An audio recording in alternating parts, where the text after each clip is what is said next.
ಎಲ್ಲರಿಗೂ ನಮಸ್ಕಾರ ಸ್ನೇಹಿತರೆ. ಈ ವರ್ಷದ ಮೊದಲ ಹಬ್ಬ ಜನವರಿ 15 ಮಕರ ಸಂಕ್ರಾಂತಿ ಹಬ್ಬ ಬಂದಿದೆ. ಇಂದಿನ ವಿಡಿಯೋ ತುಂಬಾ ಮುಖ್ಯವಾದ ವಿಷಯದ ಬಗ್ಗೆ. ಈ ಸಲ ಬರುತ್ತಿರುವ ಮಕರ ಸಂಕ್ರಾಂತಿ ಹಬ್ಬ ಸ್ವಲ್ಪ ವಿಶೇಷವಾಗಿದೆ, ಜೊತೆಗೆ ಕೆಲ ದೋಷಗಳನ್ನ ಹೊತ್ತುಕೊಂಡು ಬರುತ್ತಿದೆ ಅಂತ ಪಂಡಿತರು ಹೇಳ್ತಾ ಇದ್ದಾರೆ. ವಿಶೇಷವಾಗಿ ಗಂಡು ಮಕ್ಕಳಿರುವ ಮನೆಗಳಿಗೆ ಈ ಸಂಕ್ರಾಂತಿ ಕೆಲವು ಎಚ್ಚರಿಕೆಗಳನ್ನು ಕೊಡ್ತಾ ಇದೆ. ಅದಕ್ಕೆ ಈ ವಿಡಿಯೋ ಪೂರ್ತಿಯಾಗಿ ನೋಡಿದರೆ ಮಾತ್ರ ನಿಮಗೆ ಏಕೆ ಅಂತ ಸಂಪೂರ್ಣವಾಗಿ ಅರ್ಥವಾಗುತ್ತದೆ.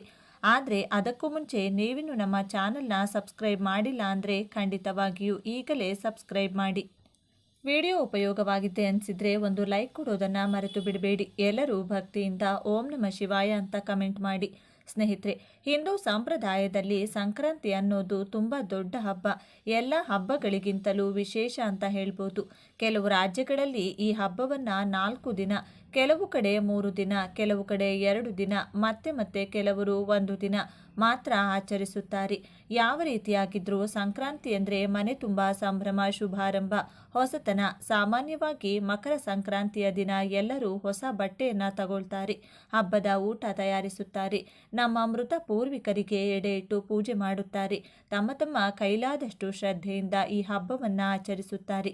ಆದರೆ ಈ ಸಲದ ಸಂಕ್ರಾಂತಿ ಗಂಡು ಮಕ್ಕಳಿರುವವರಿಗೆ ಸ್ವಲ್ಪ ದೋಷಕಾರಕವಾಗಿದೆ ಅಂತ ಹೇಳಲಾಗ್ತಿದೆ. ಅದಕ್ಕೆ ನಮ್ಮ ಪಂಡಿತರು ಗಂಡು ಮಕ್ಕಳಿರುವವರು ತಪ್ಪದೆ ಒಂದು ವಿಶೇಷ ಪರಿಹಾರ ಮಾಡಬೇಕು ಅಂತ ಹೇಳಿದ್ದಾರೆ. ಮಾಡದೆ ಹೋದರೆ ಆ ದೋಷಗಳು ಅಂಟಿಕೊಳ್ಳುವ ಸಾಧ್ಯತೆ ಇರುತ್ತದೆ. ಮೊದಲು ಸಂಕ್ರಾಂತಿ ಮತ್ತು ಭೋಗಿ ದಿನದ ಸಾಮಾನ್ಯ ನಿಯಮಗಳು ಏನು ಅನ್ನೋದನ್ನು ನೋಡೋಣ. ಮಕರ ಸಂಕ್ರಾಂತಿ ದಿನವೂ ಭೋಗಿ ಹಬ್ಬದ ದಿನವೂ ಯಾವ ಕಾರಣಕ್ಕೂ ತಲೆ ಸ್ನಾನ ಮಾಡದೇ ಇರಬಾರದು. ಮನೆಯಲ್ಲಿ ಎಲ್ಲರೂ ತಲೆ ಸ್ನಾನ ಮಾಡಬೇಕು. ಇದು ತುಂಬ ಮುಖ್ಯವಾದ ನಿಯಮ. ಮತ್ತೊಂದು ಮುಖ್ಯವಾದ ವಿಚಾರ ಅಂದರೆ ಸಂಕ್ರಾಂತಿ ದಿನ ಉದ್ದಿನ ಬೇಳೆ, ಉದ್ದಿನ ಕಾಳು ಅಥವಾ ಉದ್ದಿನ ಬೇಳೆಯಿಂದ ತಯಾರಿಸಿದ ಪದಾರ್ಥಗಳನ್ನು ತಪ್ಪದೇ ತಿನ್ನಬೇಕು. ಹಿರಿಯರಿಗೆ ಎಡೆ ಇಡುವಾಗಲೂ ಉದ್ದಿನ ವಡೆ ಇಡಲೇಬೇಕು. ಯಾಕೆಂದರೆ ಈ ದಿನ ದೇವರ ಆಶೀರ್ವಾದಕ್ಕಿಂತಲೂ ಹೆಚ್ಚು ಪೂರ್ವಿಕರ ಆಶೀರ್ವಾದ ನಮ್ಮ ಕುಟುಂಬದ ಮೇಲೆ ಬೀಳುತ್ತದೆ. ಅವರ ಆಶೀರ್ವಾದದಿಂದ ಕುಟುಂಬಕ್ಕೆ ಶ್ರೇಯಸ್ಸು, ಏಳಿಗೆ ಬರುತ್ತದೆ. ಜೀವನ ಚಿನ್ನದಂತೆ ಬದಲಾಗುತ್ತದೆ ಅಂತ ನಂಬಿಕೆ ಇದೆ. ಇನ್ನೊಂದು ಬಹಳ ಮುಖ್ಯವಾದ ಕೆಲಸ ಅಂದರೆ ಸಂಕ್ರಾಂತಿ ಅಥವಾ ಭೋಗಿ ದಿನ ಒಬ್ಬರು ಅಥವಾ ಇಬ್ಬರು ಬ್ರಾಹ್ಮಣರಿಗೆ ಸ್ವಯಂ ಪಾಕ ದಾನ ಕೊಡಬೇಕು. ಸ್ವಯಂ ಪಾಕ ಅಂದರೆ ಆ ದಿನ ಅವರು ಅಡುಗೆ ಮಾಡಿ ತಿನ್ನಲು ಬೇಕಾದ ಎಲ್ಲ ಪದಾರ್ಥಗಳು, ಅಕ್ಕಿ, ಬೇಳೆ, ಉಪ್ಪು, ಹುಣಸೆ ಹಣ್ಣು, ಮೆಣಸಿನಕಾಯಿ, ತರಕಾರಿಗಳಲ್ಲಿ ಸೋರೆಕಾಯಿ ಮತ್ತು ಕುಂಬಳಕಾಯಿಯನ್ನು ತಪ್ಪದೇ ಇರಬೇಕು. ಜೊತೆಗೆ ದಂಟಿನ ಸೊಪ್ಪು ಮತ್ತು ಸ್ವಲ್ಪ ಕಪ್ಪು ಎಳ್ಳು ಕೂಡ ಸೇರಿಸಿಕೊಡಿ. ಈ ಸ್ವಯಂ ಪಾಕ ಕೊಡುವಾಗ ನಿಮ್ಮ ಕೈಲಾದಷ್ಟು ಹಣ, 11 ರೂಪಾಯಿ, 101 ರೂಪಾಯಿ, 501 ರೂಪಾಯಿ, 1001 ರೂಪಾಯಿ ಅಥವಾ ನಿಮ್ಮ ಶಕ್ತಿಗೆ ತಕ್ಕಷ್ಟು ಕೊಟ್ಟು ಅವರ ಆಶೀರ್ವಾದ ಪಡೆಯಬೇಕು ಅಂತ ನಮ್ಮ ಶಾಸ್ತ್ರಗಳು ಹೇಳುತ್ತಿವೆ. ಇನ್ನೊಂದು ಬಹಳ ವಿಶೇಷ ನಿಯಮ ಅಂದರೆ ನೀವು ಸಂಕ್ರಾಂತಿ ಎಷ್ಟು ದಿನ ಆಚರಿಸುತ್ತೀರೋ ಆ ಎಲ್ಲ ದಿನವೂ ಸೂರ್ಯೋದಯಕ್ಕೂ ಮುಂಚೆ ಎದ್ದು ಸ್ನಾನ ಮಾಡಬೇಕು. ಸ್ನಾನಕ್ಕೆ ಸೋಪ್ ಬದಲು ಕಪ್ಪು ಎಳ್ಳಿನ ಪುಡಿ ದೇಹಕ್ಕೆ ಹಚ್ಚಿಕೊಂಡು ಸ್ನಾನ ಮಾಡಿದರೆ ತುಂಬ ಒಳ್ಳೆಯದು. ಇದು ಸಾಧ್ಯವಾಗದೇ ಇದ್ದವರು ಎಳ್ಳನ್ನೇ ಹಚ್ಚಿಕೊಂಡು ಅರ್ಧ ಗಂಟೆ ಬಿಟ್ಟು ಸ್ನಾನ ಮಾಡಬಹುದು. ಇದನ್ನೆಲ್ಲ ಸೂರ್ಯೋದಯಕ್ಕೂ ಮುಂಚೆ ಮುಗಿಸಬೇಕು. ಸಂಕ್ರಾಂತಿ ದಿನ ಮನೆ ಮುಂದೆ ರಂಗೋಲಿ ಹಾಕಿ, ಸಾಧ್ಯವಾದರೆ ರಂಗೋಲಿಯ ಮೇಲೆ ಸಗಣಿ ಉಂಡೆ ಇಟ್ಟು ಅದನ್ನು ಅರಿಶಿನ, ಕುಂಕುಮ, ಹೂವಿನಿಂದ ಅಲಂಕರಿಸಬೇಕು. ಮನೆ ಮುಂದೆ ಮಾವಿನ ಎಲೆ ತೋರಣ, ಬಾಗಿಲಿಗೆ ಚೆಂಡು ಹೂವಿನ ಮಾಲೆ ಹಾಕಬೇಕು. ಮನೆಯೊಳಗೆ ಕಲ್ಲುಪ್ಪು ಬೆರೆಸಿದ ನೀರಿನಿಂದ ಶುಚಿಗೊಳಿಸಬೇಕು. ಸ್ನೇಹಿತರೆ, ಸಂಕ್ರಾಂತಿ ಅಂದ್ರೇ ದೊಡ್ಡ ಹಬ್ಬ. ಅದಕ್ಕೆ ಒಂದು ವಾರ ಮುಂಚೆ ಮನೆ ಕ್ಲೀನ್ ಮಾಡೋಕೆ ಶುರು ಮಾಡ್ತೀವಿ. ಯಾಕೆ ಅಂದರೆ ಆ ರೀತಿ ಮಾಡಿದರೆ ಮನೆಯಲ್ಲಿರುವ ಜ್ಯೇಷ್ಠಾದೇವಿ, ನಕಾರಾತ್ಮಕ ಶಕ್ತಿಗಳು ಎಲ್ಲವೂ ಹೊರಟು ಹೋಗುತ್ತವೆ ಅನ್ನುವ ನಂಬಿಕೆ ಇದೆ. ಹಬ್ಬದ ದಿನಗಳಲ್ಲಿ ನೀರಿನಲ್ಲಿ ಸ್ವಲ್ಪ ಕಲ್ಲುಪ್ಪು ಹಾಕಿಕೊಂಡು ಸ್ನಾನ ಮಾಡಿದರೆ ಶನಿ ದೋಷಗಳು ಕೂಡ ಕಡಿಮೆಯಾಗುತ್ತವೆ. ಈ ದಿನ ದೇವರನ್ನ ಹೂವಿನಿಂದ ಅಲಂಕರಿಸಿ ಎಳ್ಳೆಣ್ಣೆಯಿಂದ ದೀಪ ಹಚ್ಚಿ ಪೂಜಿಸಬೇಕು. ಬಹಳ ಜನರಿಗೆ ಇರುವ ಕಾಮನ್ ಡೌಟ್ ಏನೆಂದರೆ ಸಂಕ್ರಾಂತಿ ದಿನ ಯಾವ ದೇವರನ್ನ ಪೂಜಿಸಬೇಕು. ಸಂಕ್ರಾಂತಿ ಹಬ್ಬದ ದಿನ ಶಿವನ ಪೂಜೆ ತುಂಬ ಮುಖ್ಯ. ಬೆಳಗಿನ ಜಾವವೇ ಕಪ್ಪು ಎಳ್ಳು ಬೆರೆಸಿದ ನೀರಿನಿಂದ ಶಿವನಿಗೆ ಅಭಿಷೇಕವನ್ನ ಮಾಡ್ತಾರೆ. ನೀವು ಅದನ್ನು ನೋಡಿದರೂ ಕೂಡ ಶನಿದೋಷಗಳು ನಿವಾರಣೆಯಾಗುತ್ತದೆ. ಮನೆಯಲ್ಲಿ ಶಿವಲಿಂಗ ಇದ್ದರೆ ಅಭಿಷೇಕ ಮಾಡಿ ನಂತರ ನಾರಾಯಣನ ಪೂಜೆ ಮಾಡಬೇಕು. ಅದಾದ ನಂತರ ಸಾಧ್ಯವಾದರೆ ನವಗ್ರಹ ದೇವಸ್ಥಾನಕ್ಕೆ ಹೋಗಿ ಅಲ್ಲಿ ಶನಿದೇವರಿಗೆ ಎಳ್ಳೆಣ್ಣೆಯಿಂದ ಅಭಿಷೇಕ ಮಾಡಿ ಕಪ್ಪು ಎಳ್ಳು ಮತ್ತು ಬೆಲ್ಲ ಬೆರೆಸಿ ತಯಾರಿಸಿದ 8 ಲಡ್ಡುಗಳನ್ನು ನೈವೇದ್ಯವಾಗಿಟ್ಟು ಎಳ್ಳೆಣ್ಣೆಯಿಂದ ದೀಪ ಹಚ್ಚಿ ಬರಬೇಕು. ಇದರಿಂದ 7 ನಾಟ್ ಶನಿ ಗ್ರಹವು ವಕ್ರದೃಷ್ಟಿ ಸೇರಿದಂತೆ ಎಲ್ಲ ಶನಿ ದೋಷಗಳು ದೂರವಾಗುತ್ತವೆ. ಈ ದಿನ ಬ್ರಾಹ್ಮಣರಿಗೆ ಮೊಸರು ದಾನ ಕೊಟ್ಟರೆ ತುಂಬ ಒಳ್ಳೆಯದು. ಇದರಿಂದ ಸಂತಾನ ಇಲ್ಲದವರಿಗೆ ಸಂತಾನ ಯೋಗ, ಹಾಗೆ ಮನೆಯಲ್ಲಿ ಹೆಣ್ಣು ಮಕ್ಕಳು ಮಾತ್ರ ಇದ್ದು ಗಂಡು ಮಕ್ಕಳ ಆಸೆ ಇದ್ದವರಿಗೆ ಪುತ್ರ ಸಂತಾನ ಯೋಗ ಬರುತ್ತದೆ ಎನ್ನುವ ನಂಬಿಕೆ ಇದೆ. ದಾನ ಮಾಡುವ ಮುಂಚೆ ಮನಸ್ಸಿನಲ್ಲಿ ನಿಮ್ಮ ಸಂಕಲ್ಪ ಹೇಳಿಕೊಳ್ಳಿ. ಒಂದು ವೇಳೆ ಹೊರಗಡೆ ಇದ್ದು ಇದನ್ನೆಲ್ಲ ಮಾಡಲು ಆಗದೇ ಇದ್ದರೆ ಕನಿಷ್ಠ ಶಿವ ಅಥವಾ ನಾರಾಯಣನ ದೇವಸ್ಥಾನಕ್ಕೆ ಹೋಗಿ ಬಂದರೂ ನಿಮ್ಮ ಕರ್ಮ ದೋಷಗಳು ಕಡಿಮೆಯಾಗುತ್ತವೆ. ಸಾಧ್ಯವಾದರೆ ಶಿವನಿಗೆ ಅಭಿಷೇಕ ಮಾಡಿಸಿ. ಈಗ ಮುಖ್ಯ ವಿಷಯಕ್ಕೆ ಬರೋಣ. ಈ ಸಂಕ್ರಾಂತಿ ಯಾಕೆ ದೋಷಗಳಿಂದ ಕೂಡಿದೆ? ಗಂಡು ಮಕ್ಕಳಿರುವವರು ಯಾವ ಪರಿಹಾರ ಮಾಡಬೇಕು? ಸ್ನೇಹಿತರೆ, ಗಂಡು ಮಕ್ಕಳು ಇರುವವರು ಈ ಪರಿಹಾರವನ್ನು ಸಂಕ್ರಾಂತಿ ದಿನ ಸಂಜೆ ಪ್ರದೋಷ ಕಾಲದಲ್ಲಿ ಅಂದರೆ ಸಂಜೆ 6ರಿಂದ ರಾತ್ರಿ 12 ಗಂಟೆಯ ಒಳಗಡೆ ತಪ್ಪದೆ ಮಾಡಬೇಕು. ಒಬ್ಬ ಮಗ ಇದ್ದರೂ ಹೆಚ್ಚು ಗಂಡು ಮಕ್ಕಳಿದ್ದರೂ ಪ್ರತಿ ಮಗುವಿಗೆ ಪ್ರತ್ಯೇಕವಾಗಿ ಮಾಡಬೇಕು.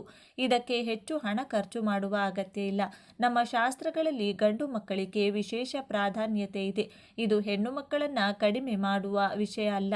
ಹೆಣ್ಣು ಮಕ್ಕಳು ಮದುವೆಯಾದ ಮೇಲೆ ಬೇರೆ ಮನೆಗೆ ಹೋಗ್ತಾರೆ. ವಂಶೋದ್ಧಾರ, ತಂದೆ ತಾಯಿಯ ಜವಾಬ್ದಾರಿ ಗಂಡು ಮಕ್ಕಳ ಮೇಲಿರುತ್ತದೆ ಅನ್ನೋ ಕಾರಣಕ್ಕೆ ಈ ಪ್ರಾಮುಖ್ಯತೆ ಅಷ್ಟೇ. ಇದು ನನ್ನ ಪರ್ಸನಲ್ ಒಪಿನಿಯನ್ ಅಲ್ಲ, ಶಾಸ್ತ್ರಗಳಲ್ಲಿರುವ ವಿಷಯ ಮಾತ್ರ. ಈ ವರ್ಷ ಬರುವ ಬಹುತೇಕ ಹಬ್ಬಗಳು ಗಂಡು ಮಕ್ಕಳಿಗೆ ಸ್ವಲ್ಪ ಕೇಡು ತರುತ್ತಿವೆ ಅಂತ ಹೇಳಲಾಗ್ತಿದೆ. ಅದಕ್ಕೆ ನಾನು ಮುಂಚೆಯೇ ಖರ್ಚೆ ಇಲ್ಲದೆ ಮನೆಯಲ್ಲಿ ಮಾಡುವ ಪರಿಹಾರ ನಿಮಗೆ ಹೇಳ್ತಾ ಇದ್ದೀನಿ. ಪರಿಹಾರ ಮಾಡುವ ದಿನ ಬೆಳಿಗ್ಗೆ ಸ್ನಾನ ಮಾಡಿದ್ರೂ ಕೂಡ ಸಂಜೆ ಮತ್ತೆ ಮಕ್ಕಳು ಸ್ನಾನ ಮಾಡಬೇಕು. ಅದರ ನಂತರ ಅವರಿಗೆ ಎಳ್ಳುಂಡೆ, ಉದ್ದಿನ ಉಂಡೆ ಅಥವಾ ಉದ್ದಿನ ವಡೆ ತಿನ್ನಿಸಬೇಕು. ಈ ಪರಿಹಾರವನ್ನು ತಾಯಿ ಮಾಡಿದರೆ ತುಂಬ ಒಳ್ಳೆ. ತಾಯಿ ಇಲ್ಲದಿದ್ದರೆ ಅಜ್ಜಿ, ಅಕ್ಕ ಅಥವಾ ಯಾವುದೇ ರಕ್ತ ಸಂಬಂಧಿ ಮಹಿಳೆ ಮಾಡಬಹುದು. ಹೆಂಡತಿ ಮಾಡಬಾರದು. ಇದು ತುಂಬ ಮುಖ್ಯ. ಪರಿಹಾರ ಮಾಡುವವರು ಮಗುವಿಗಿಂತ ವಯಸ್ಸಿನಲ್ಲಿ ಹಿರಿಯರವರಾಗಿರಬೇಕು. ಪರಿಹಾರ ಮಾಡುವ ಮಹಿಳೆ 2 ಕೈ ತುಂಬ ಕೆಂಪು ಬಳೆ ಹಾಕಿಕೊಂಡಿರಬೇಕು. ಬೇರೆ ಬಣ್ಣ, ಬೇರೆ ಕೆಂಪು ಬಣ್ಣ ದೃಷ್ಟಿ ತೆಗೆದು ಹಾಕುತ್ತದೆ, ನಕಾರಾತ್ಮಕ ಶಕ್ತಿಯನ್ನು ದೂರ ಮಾಡುತ್ತದೆ. ದೇವಿಗೆ ತುಂಬ ಪ್ರಿಯವಾದ ಬಣ್ಣ ಇದು. ಈಗ ವಿಧಾನ ನೋಡಿ. ಮೊದಲು ಮಗುವಿಗೆ ಒಂದು ಎಳ್ಳುಂಡೆ ಹಾಗೂ ಉದ್ದಿನ ವಡೆ ಅಥವಾ ಉದ್ದಿನ ಉಂಡೆ ತಿನ್ನಿಸಿ. ನಂತರ ರಾತ್ರಿ ಊಟಕ್ಕೆ ತಯಾರಿಸಿದ ಅನ್ನದಲ್ಲೇ 3 ಉಂಡೆ ಮಾಡಿ ಪಕ್ಕಕ್ಕೆ ತೆಗೆದುಕೊಳ್ಳಿ. ಪ್ರತಿ ಮಗುವಿಗೆ 3 ಉಂಡೆ ಬೇಕು. ಇಬ್ಬರು ಮಕ್ಕಳು ಅಂದರೆ 6 ಉಂಡೆ ಬೇಕು. ಆ 3 ಉಂಡೆಗಳಲ್ಲಿ ಒಂದು ಹಾಗೆ ಬಿಳಿಯಾಗಿ ಬಿಡಿ. ಒಂದಕ್ಕೆ ಅರಿಶಿನ ಬೆರೆಸಿ, ಒಂದಕ್ಕೆ ಕುಂಕುಮ ಬೆರೆಸಿ. ಇದರ ಜೊತೆಗೆ ಒಂದು ಮೊಟ್ಟೆ ತೆಗೆದುಕೊಳ್ಳಿ. ಮೊಟ್ಟೆ ನರದೃಷ್ಟಿ ತೆಗೆದುಹಾಕಲು ತುಂಬ ಶಕ್ತಿಯುತವಾಗಿದೆ. ಮೊಟ್ಟೆ ತಿನ್ನದವರು ಇನ್ನೊಂದು ಬಿಳಿ ಅನ್ನದ ಉಂಡೆ ಬಳಸಬಹುದು. ಸ್ಟೀಲ್ ಪ್ಲೇಟ್ನಲ್ಲಿ 3 ಉಂಡೆಗಳನ್ನು ತ್ರಿಕೋನದಲ್ಲಿ ಇಟ್ಟುಕೊಂಡು ಅದರ ಮೇಲೆ ಮೊಟ್ಟೆ ಇಟ್ಟು ಮೊಟ್ಟೆಗೆ ಕಾಡಿಗೆಯಿಂದ ಕ್ರಾಸ್ ಮಾರ್ಕ್ ಹಾಕಿ ನಂತರ 3 ಉಂಡೆಗಳ ಮೇಲೆ ಸ್ವಲ್ಪ ಕಪ್ಪು ಎಳ್ಳು ಹಾಕಿ ಮಗುವನ್ನು ಮನೆ ಮುಖ್ಯ ದ್ವಾರದ ಮುಂದೆ, ಗೇಟ್ ಆಚೆ ಅಲ್ಲ, ನಿಮ್ಮ ಮನೆಯ ಮುಖ್ಯ ದ್ವಾರದ ಮುಂದೆ ಪೂರ್ವದ ಕಡೆ ಮುಖ ಮಾಡಿ ಕೂರಿಸಿ ತಟ್ಟೆಯನ್ನು ಮಗುವಿನ ತಲೆಯಿಂದ ಕಾಲಿನವರೆಗೂ 3 ಬಾರಿ, ಎಡಗಡೆ 3 ಬಾರಿ, ಬಲಗಡೆ ತಿರುಗಿಸಿ ನಂತರ ಅದನ್ನು ಯಾರೂ ತುಳಿಯದ ಗಿಡಗಳಿರುವ ಜಾಗದಲ್ಲಿ ನಿಧಾನವಾಗಿ ಇಟ್ಟು ಬನ್ನಿ. ಮೊಟ್ಟೆ ಒಡೆಯಬಾರದು. ಇಟ್ಟ ನಂತರ ಹಿಂದಿರುಗಿ ನೋಡದೆ ಮನೆಗೆ ಬನ್ನಿ. ಮನೆಗೆ ಬರುವ ಮುಂಚೆ ಕೈಕಾಲು ಮುಖ ತೊಳೆಯಬೇಕು. ಮಗು ಕೂಡ ಹಾಗೆ ಮಾಡಬೇಕು. ಒಳಗೆ ಹೋಗಿ ಬಟ್ಟೆ ಬದಲಾಯಿಸಿ ಸ್ನಾನ ಮಾಡಿದರೆ ಇನ್ನೂ ಒಳ್ಳೆಯದು. ನಂತರ ಮಗುವಿಗೆ 1 ಚಮಚ ಮೊಸರು ತಿನ್ನಿಸಿ.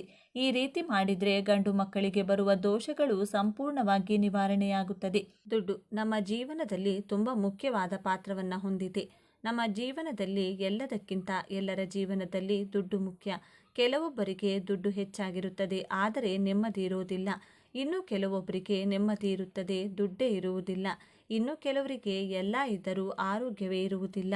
ಭೂಮಿಯ ಮೇಲೆ ಕಷ್ಟ ಇರದವರು ಯಾರೂ ಇಲ್ಲ. ಆದರೆ ಈ ದುಡ್ಡಿನಿಂದ ಬರುವ ಸಮಸ್ಯೆಗಳು ಎಲ್ಲರ ಮನೆಯಲ್ಲೂ ಇರುತ್ತದೆ.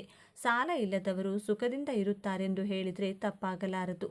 ಮನೆಯಲ್ಲಿ ಸಾಲ ಇದ್ದರೆ ರಾತ್ರಿ ಮಲಗಲು ಸಹ ಆಗುವುದಿಲ್ಲ. ಎಷ್ಟೇ ದುಡಿದರೂ ಬರೀ ಬಡ್ಡಿ ಸಾಲವನ್ನು ತೀರಿಸಲು ಆಗುತ್ತದೆ. ಪ್ರತಿ ವರ್ಷ ದುಡಿದರೂ ಸಾಲ ಬಡ್ಡಿಗೆ ಆಗಿ ಹೋಗುತ್ತದೆ. ಕೆಲವೊಬ್ಬರು ಜೀವನ ಪೂರ್ತಿ ಸಾಲ ತೀರಿಸುವ ಸಲುವಾಗಿಯೇ ದುಡಿದು ಸಾಯುವ ಹಾಗೆ ಆಗುತ್ತದೆ. ಇನ್ನು ಕೆಲವರು ಸಾಲವನ್ನು ತೀರಿಸಲು ಆತ್ಮಹತ್ಯೆ ಮಾಡಿಕೊಳ್ಳುವ ಉದಾಹರಣೆಗಳು ಇವೆ. ಅಯ್ಯೋ, ಸಾಲದಿಂದ ಮುಕ್ತಿ ಪಡೆಯುವುದು ಹೇಗೆ? ಸಾಲವನ್ನು ತ್ವರಿತವಾಗಿ ತೀರಿಸುವುದು ಹೇಗೆ? ಈ ಪ್ರಶ್ನೆಯು ಸಾಲ ಪಡೆದ ಪ್ರತಿಯೊಬ್ಬ ವ್ಯಕ್ತಿಯ ಮನಸ್ಸಿನಲ್ಲಿ ಉದ್ಭವಿಸುತ್ತದೆ. ಯಾಕೆಂದರೆ ಸಾಲ ಎಂದಿಗೂ ತಲೆಶೂಲವೇ. ಇದು ಯಾವಾಗಲೂ ಅಪಾಯಕಾರಿ. ಸ್ವಲ್ಪವೇ ಸಾಲ ಸಾಕು ನಮ್ಮ ನೆಮ್ಮದಿ ಹಾಳು ಮಾಡಲು. ನಮ್ಮ ಮಾನಸಿಕ ನೆಮ್ಮದಿಯನ್ನೇ ಕೆಡಿಸಿ ಬದುಕನ್ನೇ ಬವಣೆಯಾಗಿಸುತ್ತದೆ. ಲಕ್ಸುರಿ ಬದುಕಿಗಾಗಿ ಮಾಡಿಕೊಂಡ ಸಾಲಗಳು ಲಕ್ಸುರಿಯ ರುಚಿ ತೋರಿಸಿ ಸಂಕಷ್ಟಕ್ಕೆ ತಿರುಗಿಸುತ್ತವೆ. ಆದ್ದರಿಂದ ಸಾಲದಿಂದ ಮುಕ್ತರಾಗಲು ನಾವು ಏನು ಮಾಡಬೇಕು? ಸಾಲದ ಸಮಸ್ಯೆಯಿಂದ ಹೊರಬರಲು ಜ್ಯೋತಿಷ್ಯದ ಮಾರ್ಗಗಳೇನು ಮತ್ತು ಯಾವ ಪರಿಹಾರದಿಂದ ಹಣ ಸಂಬಂಧಿ ಸಮಸ್ಯೆಗಳೆಲ್ಲ ನಿವಾರಣೆಯಾಗಲಿವೆ ಎಂಬುದರ ಮಾಹಿತಿ ಇಲ್ಲಿದೆ. ನಿಮ್ಮ ಮನೆಯಲ್ಲಿ ಅತಿ ಹೆಚ್ಚಾದ ಸಾಲವಿದೆ ಅಂದರೆ ಈ ಪರಿಹಾರವನ್ನು ಮಾಡಿಕೊಳ್ಳಿ. ಕೇವಲ ಏಲಕ್ಕಿ, ಲವಂಗ ಹಾಗೂ ವೀಳ್ಯದೆಲೆ ಇದ್ದರೆ ನಿಮ್ಮ ಮನೆಯ ಸಾಲವು ಪೂರ್ತಿಯಾಗಿ ಇರುತ್ತದೆ. ಇದರ ಬಗ್ಗೆ ಸಂಪೂರ್ಣ ಮಾಹಿತಿ ಈ ವಿಡಿಯೋದಲ್ಲಿ ನೋಡೋಣ ಬನ್ನಿ. ಅದಕ್ಕೂ ಮುಂಚೆ ನೀವಿನ್ನು ಚಾನಲ್ಗೆ ಸಬ್ಸ್ಕ್ರೈಬ್ ಆಗಿಲ್ಲ ಅಂದರೆ ಈಗಲೇ ಸಬ್ಸ್ಕ್ರೈಬ್ ಆಗಿ, ಹಾಗೆ ವಿಡಿಯೋಗೆ ಲೈಕ್ ಮಾಡಿ, ವಿಡಿಯೋ ಸ್ಕಿಪ್ ಮಾಡದೆ ಕೊನೆ ತನಕ ನೋಡಿ. ಎಲ್ಲರೂ ಭಕ್ತಿಯಿಂದ ಓಂ ಶ್ರೀ ಮಹಾಲಕ್ಷ್ಮಿ ನಮಃ ಅಂತ ಕಮೆಂಟ್ ಮಾಡಿ. ಸ್ನೇಹಿತರೆ, ಸಾಲವನ್ನು ತೀರಿಸುವುದು ಕಠಿಣವಾದರೂ ಇದು ಸಾಧ್ಯವೇ ಅಸಾಧ್ಯವೇನಲ್ಲ ಎಂಬ ವಿಶ್ವಾಸ ನಮ್ಮ ಮೇಲಿರಬೇಕು. ಮನೆಯ ವ್ಯವಹಾರ ಮಾಡುವವರು ಗಟ್ಟಿಯಾಗಿರಬೇಕು. ಧೈರ್ಯದಿಂದ ಜೀವನವನ್ನು ನಡೆಸಬೇಕು. ಸಾಲದಿಂದಾಗಿ ಇಡೀ ಕುಟುಂಬವೇ ನರಳಾಡುವಂತಾಗುತ್ತದೆ. ಸಾಲದ ಕೋಪದಿಂದ ಮನೆಯಲ್ಲಿ ಹೆಂಡತಿ ತಾಯಂದಿರ ಜೊತೆ ಜಗಳ ಮಾಡುತ್ತಾರೆ. ಆಗ ಕುಟುಂಬದಲ್ಲಿ ನೆಮ್ಮದಿ ಶಾಂತಿ ಇರುವುದಿಲ್ಲ. ಸಾಲದಿಂದ ಇಷ್ಟೆಲ್ಲ ಕಷ್ಟ ಆಗುತ್ತದೆ. ಸ್ನೇಹಿತರೆ, ಮಂಗಳವಾರ ಹಾಗೂ ಶನಿವಾರ ಯಾವುದೇ ಕಾರಣಕ್ಕೂ ನೀವು ಸಾಲವನ್ನು ತೆಗೆದುಕೊಳ್ಳಬಾರದು. ಸಾಲ ಲಕ್ಷ ಕೋಟಿ ಇರಲಿ, ಎಲೆ, ಲವಂಗ, ಏಲಕ್ಕಿಯ ಪ್ರಯೋಗ ಮಾಡಿದರೆ ಸಾಲ ತೀರುವುದು ಪಕ್ಕ. ಸಾಲ ಅಂತ ಇದ್ದರೆ ಅದು ನಮ್ಮನ್ನು ನಿದ್ರೆ ಮಾಡಲು ಬಿಡುವುದಿಲ್ಲ. ಯಾವಾಗ ಸಾಲ ತೀರುತ್ತದೆ ಎಂಬ ಚಿಂತೆ ನಮ್ಮನ್ನು ಕಾಡುತ್ತದೆ. ಸಾಲ ಇಲ್ಲದ ಜೀವನ ಅತಿ ಸುಂದರ ಜೀವನ ಎನ್ನಬಹುದು. ಸಾಲ ತೆಗೆದುಕೊಳ್ಳುವುದು ತುಂಬ ಸುಲಭ, ಆದರೆ ಅದನ್ನು ತೀರಿಸುವುದು ತುಂಬ ಕಷ್ಟಕರವಾದ ಕೆಲಸ ಎಂದು ಎಲ್ಲರಿಗೂ ಗೊತ್ತು. ಕೆಲವೊಮ್ಮೆ ಪರಿಸ್ಥಿತಿಗಳು ಹೇಗೆ ಬರ್ತಿದೆ ಅಂದರೆ ತಗೊಂಡ ಸಾಲವನ್ನು ತೀರಿಸೋದಕ್ಕೆ ಜೀವನ ಪೂರ್ತಿ ಕಳೆಯಬೇಕಾಗುತ್ತದೆ. ಸಾಲದ ಸುಳಿಗೆ ಸಿಲುಕಿಕೊಂಡ ವ್ಯಕ್ತಿ ಮಾತ್ರವಲ್ಲ, ಇಡೀ ಕುಟುಂಬದವರು ಆ ಕಷ್ಟವನ್ನು ಅನುಭವಿಸಬೇಕಾಗುತ್ತದೆ. ಸಾಲ ತೆಗೆದುಕೊಳ್ಳುವಾಗ ಮುಂದೆ ಅದರ ಪರಿಣಾಮದ ಬಗ್ಗೆ ಯೋಚಿಸದೆ ತೆಗೆದುಕೊಂಡ್ರೆ ಕಷ್ಟ ಅನುಭವಿಸಬೇಕಾಗುತ್ತದೆ. ಸ್ನೇಹಿತರೆ, ನೆನಪಿನಲ್ಲಿಡಿ, ಮಂಗಳವಾರ ಮತ್ತು ಶನಿವಾರ ಯಾವುದೇ ಕಾರಣಕ್ಕೂ ಸಾಲ ತೆಗೆದುಕೊಳ್ಳಬಾರದು. ಏಕೆಂದರೆ ಆ ದಿನ ಸಾಲ ತೆಗೆದುಕೊಂಡ್ರೆ ಅದನ್ನು ತೀರಿಸಲು ಹಲವಾರು ವರ್ಷಗಳೇ ಬೇಕಾಗುತ್ತದೆ. 8 ಶನಿಯ ಸಂಖ್ಯೆ ಎಂದು ಹೇಳಲಾಗುತ್ತದೆ. ಆದ್ದರಿಂದ 8, 17, 26 ಸಾಲ ತೆಗೆದುಕೊಳ್ಳಬಾರದು ಅಥವಾ ಸಾಲದ ಪತ್ರಕ್ಕೆ ಸಹಿ ಹಾಕಬಾರದು. ಸಾಲ ಪಡೆಯುವ ಅನಿವಾರ್ಯತೆ ಇದ್ದರೆ ಮಾತ್ರ ಸೋಮವಾರ, ಬುಧವಾರ, ಶುಕ್ರವಾರ ಪಡೆಯಬಹುದು. ಈ ದಿನ ಪಡೆದ ಸಾಲ ಬೇಗನೆ ತೀರುತ್ತದೆ. ಸಾಲ ಪಡೆಯುವ ಮುನ್ನ ಈಶ್ವರನ ಸ್ಮರಣೆ ಮಾಡಬೇಕು. ಈ ಸಾಲವನ್ನು ತೀರಿಸಲು ನನಗೆ ಶಕ್ತಿ ಕೊಡು ಎಂದು ಶಿವನನ್ನು ಬೇಡಿ ಸಾಲ ತೆಗೆದುಕೊಳ್ಳಬೇಕು. ಇದರಿಂದ ಸಾಲ ಬೇಗ ತೀರುತ್ತದೆ ಎಂದು ಶಾಸ್ತ್ರದಲ್ಲಿ ಹೇಳಿದೆ. ಸಾಲ ತೀರಿಸುವುದು ಕಷ್ಟದ ಕೆಲಸ, ಆದರೆ ಕಠಿಣವೇನೂ ಅಲ್ಲ. ಶಾಸ್ತ್ರದಲ್ಲಿ ಹೇಳಿದ ಕೆಲವು ಉಪಾಯವನ್ನು ಮಾಡೋದ್ರ ಮೂಲಕ ಸಾಲ ತೀರಿಸಬಹುದು. ಸಾಲ ತೀರಿಸೋದಕ್ಕೆ ಸುಲಭ ಉಪಾಯವನ್ನು ನಾನು ನಿಮಗೆ ತಿಳಿಸ್ತೇವೆ ನೋಡಿ. ಎಲೆ ಅಂದರೆ ಪಾನ್ಗಾಗಿ ಬಳಸುವ ಎಲೆಗಳನ್ನು ಉಪಯೋಗಿಸುವುದರ ಮೂಲಕ ಸಾಲ ತೀರಿಸಲು ಚಮತ್ಕಾರಿ ಪ್ರಯೋಗವನ್ನು ಮಾಡಬಹುದು. ಸ್ಕಂದ ಪುರಾಣದ ಪ್ರಕಾರ ಸಮುದ್ರ ಮಂಥನದ ಮುಂಚೆ ಈ ಎಲೆಯನ್ನು ಮೊಟ್ಟ ಮೊದಲು ಬಳಸಲಾಗುತ್ತಿತ್ತಂತೆ. ಆದ್ದರಿಂದ ಯಾವುದೇ ಶುಭ ಕಾರ್ಯದಲ್ಲಿ ಈ ಎಲೆಯನ್ನು ಬಳಸಲಾಗುತ್ತದೆ. ಪೂಜೆ ಮತ್ತು ಶುಭ ಸಂದರ್ಭದಲ್ಲಿ ಬಳಕೆಯನ್ನು ನೀವು ನೋಡಿರುತ್ತೀರಿ. ಎಲೆ ಜೊತೆಗೆ ಬುಧ ಗ್ರಹದ ನಂಟಿದೆ ಎಂದು ಹೇಳಲಾಗ್ತಿದೆ. ಇದು ಹಣಕಾಸಿನ ಸಮಸ್ಯೆಯನ್ನು ನಿವಾರಣೆ ಮಾಡಲು ಸಹಾಯ ಮಾಡುತ್ತದೆ. ನೀವು ಸಾಲದ ಸುಳಿಗೆ ಸಿಲುಕಿಕೊಂಡು ಒದ್ದಾಡುತ್ತಿದ್ದರೆ ಈ ಪ್ರಯೋಗ ಮಾಡಿ. ಒಂದು ಚೆನ್ನಾಗಿರುವ ಎಲೆಯನ್ನು ತೆಗೆದುಕೊಳ್ಳಿ. ಅದು ಮುರಿದಿರಬಾರದು, ಹರಿದಿರಬಾರದು ಮತ್ತು ಹಸಿರಾಗಿರಲಿ, ಒಣಗಿರಲೂ ಬಾರದು. ಅದರ ತೊಟ್ಟನ್ನು ತೆಗೆದು ಬಿಡಿ. ಅದರ ಮೇಲೆ 2 ಲವಂಗ, 1 ಏಲಕ್ಕಿ ಇಡಿ. ಅದನ್ನು ಪಾನ್ ರೀತಿ ಮಡಚಿ ಕಟ್ಟಿಬಿಡಿ. ಮಂಗಳವಾರ ಸಂಜೆ ಸ್ನಾನ ಮುಗಿಸಿ ಸ್ವಚ್ಛ ವಸ್ತ್ರಗಳನ್ನು ಧರಿಸಿ ಆಂಜನೇಯನ ದೇವಸ್ಥಾನಕ್ಕೆ ತೆರಳಿ ಇದನ್ನು ಆಂಜನೇಯ ಸ್ವಾಮಿಗೆ ಅರ್ಪಿಸಲು ಅರ್ಚಕರಿಗೆ ತಿಳಿಸಿ. ಇದೇ ಕ್ರಮವನ್ನು ಪ್ರತಿ ಮಂಗಳವಾರ ತಪ್ಪದೆ 3 ತಿಂಗಳು ಮಾಡಬೇಕು. ಯಾವುದೋ ಮಂಗಳವಾರ ನಿಮಗೆ ಈ ಕೆಲಸವನ್ನು ಮಾಡಲು ಸಾಧ್ಯವಾಗದಿದ್ದರೆ ನಿಮ್ಮ ಮನೆಯವರು ನಿಮ್ಮ ಪರವಾಗಿ ಇದನ್ನು ಮಾಡಬಹುದು. ಈ ಕ್ರಮ ಮಾಡುವಾಗ ಮಂಗಳವಾರದಂದು ಸಾತ್ವಿಕ ಆಹಾರ ಸೇವಿಸಿ. ಈ ಕ್ರಮದಿಂದ ಸಾಲ ತೀರಿಸಲು ಮಾರ್ಗಗಳು ತೆರೆದುಕೊಳ್ಳುತ್ತವೆ. ಸಾಲ ತೀರಿಸಲು ಇನ್ನೊಂದು ಉಪಾಯವಿದೆ ಸ್ನೇಹಿತರೆ. ಯಾವುದೇ ಬುಧವಾರ ನೀವು ಬೇಗನೆ ಎದ್ದು ಸ್ನಾನ ಮಾಡಿ ಪೂಜೆ ಮಾಡಿ ನೀವು ಹಸಿರಾದ ಎಲೆಗಳನ್ನು ತೆಗೆದುಕೊಳ್ಳಿ. ಅದು ಮುರಿದಿರಬಾರದು, ಹರಿದಿರಬಾರದು ಮತ್ತು ಬಾಡಿರಬಾರದು. ಇದರ ತೊಟ್ಟನ್ನು ಮುರಿದು ಇದರ ಮೇಲಿನ ಭಾಗ ಅಂದರೆ ಅದರ ತೊಟ್ಟು ಇರುವ ಸ್ಥಳದಲ್ಲಿ 2 ಲವಂಗ ಇಟ್ಟು ಅದನ್ನು ಒಂದು ಪೇಪರ್ನಲ್ಲಿ ಸುತ್ತಿಕೊಂಡು ನೀರು ಹರಿಯುತ್ತಿರುವ ಸ್ಥಳಕ್ಕೆ ಹೋಗಿ ಇಲ್ಲಿ ಪೇಪರ್ನಿಂದ ಎಲೆ ಹೊರತೆಗೆದು ಲವಂಗವನ್ನು ಎಲೆಯ ಮೇಲೆ ತುದಿಗೇರಿಸಿ ಹರಿಯುವ ನೀರಿಗೆ ಬಿಟ್ಟು ಶಿವನಿಗೆ ಪ್ರಾರ್ಥನೆ ಮಾಡಿಕೊಳ್ಳಿ. ಎಲೆಯು ನೀರಿನಲ್ಲಿ ಹರಿಯುತ್ತಾ ಹೋದಂತೆ ನನ್ನ ಕಷ್ಟಗಳು ಕರಗಿ ಹೋಗಲಿ ಎಂದು ಬೇಡಿಕೊಳ್ಳಿ. ನಂತರ 21 ದಿನಗಳಲ್ಲಿ ನಿಮ್ಮ ಕಷ್ಟಗಳು ನಿವಾರಣೆಯಾಗುತ್ತವೆ. ಇನ್ನೊಂದು ಸಾಲ ತೀರಿಸುವ ಉಪಾಯವನ್ನು ತಿಳಿಸ್ತೇನೆ ನೋಡಿರಿ. ನೀವು ಮಂಗಳವಾರ ರಾತ್ರಿ ಊಟ ಮಾಡಬಾರದು. ನೀವು ಕೇವಲ ಫಲಹಾರವನ್ನು ಸೇವಿಸಿ ಸ್ನಾನದ ನಂತರ 11 ಗಂಟೆಯಿಂದ 1 ಗಂಟೆಯ ಒಳಗೆ ಈ ಪೂಜೆಯನ್ನು ಮಾಡಬೇಕು. 11ಕ್ಕೆ ಸರಿಯಾಗಿ ನಿಮ್ಮ ಮನೆಯಲ್ಲಿರುವ ಆಂಜನೇಯ ಸ್ವಾಮಿಯ ಫೋಟೋ ಎದುರಲ್ಲಿ ಕುಳಿತು ಅದಕ್ಕೆ ಕೆಂಪು ಹೂ ಮುಡಿಸಬೇಕು. ಧೂಪ ದೀಪ ಬೆಳಗಿಸಿ ನೈವೇದ್ಯವನ್ನು ಮಾಡಿ 11 ಬಾರಿ ಹನುಮಾನ್ ಚಾಲಿಸಾವನ್ನು ಪಠಿಸಿ ಈ ಪೂಜೆಯನ್ನು 11 ಮಂಗಳವಾರ ಮಾಡಿ ಸಾಲವನ್ನು ಬೇಗನೆ ತೀರಿಸ್ತೀರಾ. ಈ ಉಪಾಯ ಮಾಡುವುದರಿಂದ ಸಾಲ ತೀರುತ್ತದೆ. ಅದರ ಜೊತೆಗೆ ನೀವು ಕಷ್ಟಪಟ್ಟು ಕೆಲಸ ಮಾಡಬೇಕಾಗುತ್ತದೆ. ಕಷ್ಟಪಟ್ಟು ಕೆಲಸ ಮಾಡಿದರೆ ಮಾತ್ರವೇ ಈ ಉಪಾಯ ನಿಮಗೆ ಸಹಾಯಕವಾಗುತ್ತದೆ. ಇನ್ನೊಂದು ಪರಿಹಾರ ಮಾಡಿ. ಕುಬೇರನನ್ನ ಪೂಜಿಸಿ. ಸಂಪತ್ತಿನ ಒಡೆಯ ಕುಬೇರನನ್ನ ಹಿಂದೂ ಧರ್ಮದಲ್ಲಿ ದೇವತೆಗಳ ತಿಜೋರಿ ಭಂಡಾರ ಎನ್ನಲಾಗುತ್ತದೆ. ಕುಬೇರನನ್ನ ಪೂಜಿಸುವವನ ಮೇಲೆ ಸದಾ ಕುಬೇರನ ಅನುಗ್ರಹವಿರುತ್ತದೆ. ಹಾಗಾಗಿ ಜಗತ್ತಿನ ಸಕಲ ಐಶ್ವರ್ಯದ ಅಧಿಪತಿಯಾಗಿರುವ ಕುಬೇರ ಯಂತ್ರವನ್ನು ನಿಮ್ಮ ಮನೆಯಲ್ಲಿಟ್ಟು ನಿಯಮಿತವಾಗಿ ಪೂಜಿಸಿದರೆ ಸಾಲದ ಸಮಸ್ಯೆಯಿಂದ ಮುಕ್ತರಾಗಬಹುದು. ಕುಬೇರನಿಗೆ ನಿಯಮಿತವಾಗಿ ಶಮಿ ಎಲೆಗಳನ್ನು ಅರ್ಪಿಸಿ ಪೂಜೆ ಸಲ್ಲಿಸಿ. ಇದರ ಜೊತೆಗೆ ಕುಬೇರ ಮಹಾರಾಜನ ಮಂತ್ರಗಳನ್ನು ಸಹ ನಿಯಮಿತವಾಗಿ ಜಪಿಸಿ. ಇದರಿಂದ ಸಾಲದಿಂದ ಬೇಗ ಮುಕ್ತರಾಗಬಹುದು. ಕುಬೇರ ಮಂತ್ರ: ಓಂ ಶ್ರೀಂ ಓಂ ಹ್ರೀಂ ಶ್ರೀಂ ಓಂ ಹ್ರೀಂ ಶ್ರೀಂ ಕ್ಲೀಂ ವಿತ್ತೇಶ್ವರಾಯ ನಮಃ. ಮಹಾಮೃತ್ಯುಂಜಯ ಮಂತ್ರ ಜಪಿಸಿ. ಮತ್ತೆ ಮತ್ತೆ ಸಾಲದ ಸುಳಿಯಲ್ಲಿ ಸಿಲುಕಿದ್ರೆ 108 ದಿನಗಳ ಕಾಲ ಓಂ ನಮಃ ಶಿವಾಯ ಅಥವಾ ಮಹಾಮೃತ್ಯುಂಜಯ ಮಂತ್ರವನ್ನು 108 ಬಾರಿ ಜಪಿಸಬೇಕು. ಇದರ ಜೊತೆಗೆ ಶಿವನಿಗೆ ಕಬ್ಬಿನ ರಸವನ್ನು ಅರ್ಪಿಸಿ ನಿಮ್ಮ ಸಮಸ್ಯೆಯನ್ನು ದೇವರ ಬಳಿ ಹೇಳಿಕೊಳ್ಳಿ. ಹೀಗೆ ಮಾಡೋದ್ರಿಂದ ಕ್ರಮೇಣ ಸಾಲದಿಂದ ಮುಕ್ತಿ ಪಡೆಯಬಹುದು ಎಂಬ ನಂಬಿಕೆ ಇದೆ. ಋಣಮುಕ್ತೇಶ್ವರ ದೇವಸ್ಥಾನಕ್ಕೆ ಭೇಟಿ ನೀಡಿ. ನಿಮಗೆ ಸಾಲದ ಬಾಧೆ ಜಾಸ್ತಿಯಾದರೆ ವಿಶ್ವವಿಖ್ಯಾತ ಮಹಾಕಾಳೇಶ್ವರ ನಗರದ ಉಜ್ಜಯಿನಿಯ ಋಣಮುಕ್ತೇಶ್ವರನ ದೇವಸ್ಥಾನಕ್ಕೆ ಭೇಟಿ ನೀಡಿ. ಇಲ್ಲಿ ಹಳದಿ ಪೂಜೆ ಮಾಡುವುದರಿಂದ ಸಾಲದಿಂದ ಮುಕ್ತಿ ಪಡೆಯಬಹುದು. ಹಳದಿ ಪೂಜೆ ಎಂದರೆ ಬೇಳೆಕಾಳು, ಹಳದಿ ಹೂಗಳು, ಅರಿಶಿನ ಗಂಟುಗಳು ಮತ್ತು ಸ್ವಲ್ಪ ಬೆಲ್ಲವನ್ನು ಹಳದಿ ಬಟ್ಟೆಯಲ್ಲಿ ಕಟ್ಟಿ ನಿಮ್ಮ ಇಚ್ಛೆಯೊಂದಿಗೆ ಜಲಧಾರೆಗೆ ಅರ್ಪಿಸುವುದು. ಅರಳಿ ಮರವನ್ನು ಪೂಜಿಸಿ. ನೀವು ಸಾಲದ ಚಿಂತೆಯಿಂದ ಹೆಚ್ಚು ತೊಂದರೆಗೀಡಾಗಿದ್ದರೆ ಶನಿವಾರ ಸಂಜೆ ಅರಳಿ ಮರದ ಕೆಳಗೆ ಸಾಸಿವೆ ಎಣ್ಣೆಯ ದೀಪವನ್ನು ಬೆಳಗಿಸಿ ನಿಮ್ಮನ್ನು ಋಣದಿಂದ ಮುಕ್ತಿಗೊಳಿಸುವಂತೆ ಮನಪೂರ್ವಕವಾಗಿ ದೇವರಲ್ಲಿ ಪ್ರಾರ್ಥಿಸಿ. ಶನಿವಾರದಂದು ಈ ಪರಿಹಾರವನ್ನು ಮಾಡೋದ್ರಿಂದ ಇದು ನಿಮ್ಮ ಎಲ್ಲ ಆಸೆಗಳನ್ನು ಪೂರೈಸುತ್ತದೆ. ಹನುಮಂತನನ್ನು ಆರಾಧಿಸಿ. ಸಾಲದ ಋಣದಿಂದ ಮುಕ್ತಿ ಹೊಂದಲು 21 ಶನಿವಾರದವರೆಗೆ ಹನುಮಾನ್ ದೇವಸ್ಥಾನಕ್ಕೆ ತೆರಳಿ ಭಕ್ತಿಯಿಂದ 11 ಬಾರಿ ಹನುಮಾನ್ ಚಾಲಿಸಾ ಪಠಿಸಬೇಕು. ಇದರಿಂದ ನೀವು ಸಾಲದಿಂದ ಮುಕ್ತರಾಗುವುದು ಮಾತ್ರವಲ್ಲ, ನಿಮ್ಮ ವ್ಯವಹಾರವು ಬೆಳೆಯುತ್ತದೆ. ಮಹಾಲಕ್ಷ್ಮಿಯನ್ನು ಹೀಗೆ ಪೂಜಿಸಿ. ಋಣಭಾರದಿಂದ ಮುಕ್ತಿ ಪಡೆಯಲು ಅಕ್ಕಿಯಿಂದ ಮಾಡಿದ ಪಾಯಸ ಮತ್ತು ಹಾಲಿನಿಂದ ಮಾಡಿದ ಭಕ್ಷ್ಯಗಳನ್ನು ಲಕ್ಷ್ಮಿಗೆ ಅರ್ಪಿಸಿ. ನಂತರ ಈ ಪ್ರಸಾದವನ್ನು ತಾಯಿಗೆ ಅಥವಾ ಮನೆಯ ಹಿರಿಯ ಮಹಿಳೆಗೆ ತಿನ್ನಲು ಕೊಡಿ. ಇದರಿಂದ ಕ್ರಮೇಣ ನಿಮ್ಮ ಸಂಪೂರ್ಣ ಸಾಲ ಕಡಿಮೆಯಾಗುತ್ತದೆ.